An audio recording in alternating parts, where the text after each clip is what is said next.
اچھا یہاں پہ داڑھی کی آپ نے بات کی، میں داڑھی کا آپ سے سوال بھی پوچھ لوں. میں خود آپ کے سامنے بیٹھا ہوں، میری داڑھی چھوٹی ہے، لیکن میں چاہتا ہوں آپ اس پہ کھل کے بتائیں داڑھی کی اصل کیا ہے. کیونکہ کچھ علماء یہ بھی کہتے ہیں، کچھ کتابوں میں یہ بھی لکھا ہے جو دور سے نظر آئے وہ داڑھی ہوتی ہے. تو آپ کے نزدیک یا قرآن و سنت کے نزدیک داڑھی کی اصل ڈیفینیشن کیا ہے؟ تو قرآن و سنت کے نزدیک بتائیں گے نا. جی قرآن و بالکل. سنت میں بالکل واضح ہے.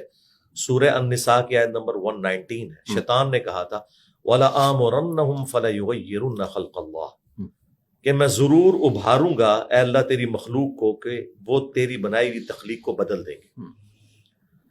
مرد کو اللہ نے داڑھی دی ہے، مرد کا داڑھی منڈانا تخلیق کو بدلنا ہے. ٹھیک ہے. عورت کو اللہ نے داڑھی نہیں دی. ٹھیک ہے. یہ فرق ہے نا. بالکل. جہاں تخلیق بدلنے کا حکم تھا نا، وہاں تخلیق بدلنے کو ہی نیچر قرار دے دیا گیا. جو بخاری اور مسلم دونوں میں حدیث ہے کہ 5 چیزیں نیچر سے ہیں، فطرت سے ہیں.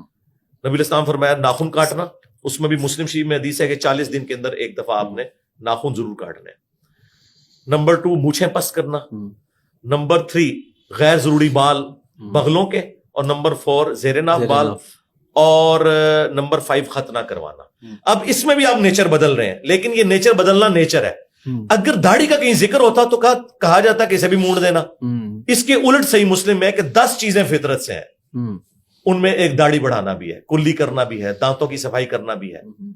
ٹھیک ہے، یہ ساری چیزیں فطرت میں سے، یہ نیچر کے اندر ہے. ٹھیک ہے. تو داڑھی رکھنا مسلمان مرد کے اوپر سنت نہیں ہے، فرض ہے، اوبلیگیٹری ہے. ٹھیک ہے. اب اس کی مقدار کتنی ہے؟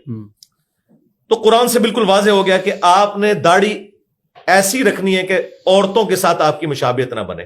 اس کو سپورٹیو بخاری کی حدیث ہے کہ ان عورتوں پہ لعنت جو مردوں کی مشابہت اختیار کریں، ان مردوں پہ لعنت جو عورتوں کی مشابہت اختیار کریں.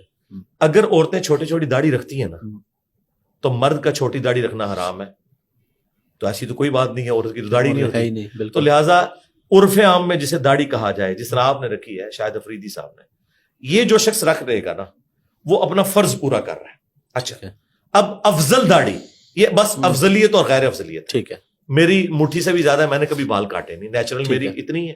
ٹھیک ہے. دیکھیں اب آلموسٹ 46 ایئرس میری ایج ہونے والی ہے، میری داڑھی اتنی اب اور کیا بڑھنی ہے. ٹھیک ہے. مٹھی داڑھی رکھنا سنت ہے، وہ صحیح بخاری میں موجود ہے. عبداللہ بن عمر مٹھی کے بعد داڑھی کاٹا کرتے تھے. حضرت ابو ہریرہ بھی کاٹ دیتے تھے، ابن عباس بھی کاٹ دیتے تھے. 3 صحابہ نے داڑھی کی حدیث روایت کی ہے، داڑیاں بڑھاؤ، مونچھیں پس کرو، اور تینوں ہی داڑیاں مٹھی کے بعد کاٹتے تھے. نبی الاسلام کی اپنی داڑھی بھی مٹھی تھی، نہر تک.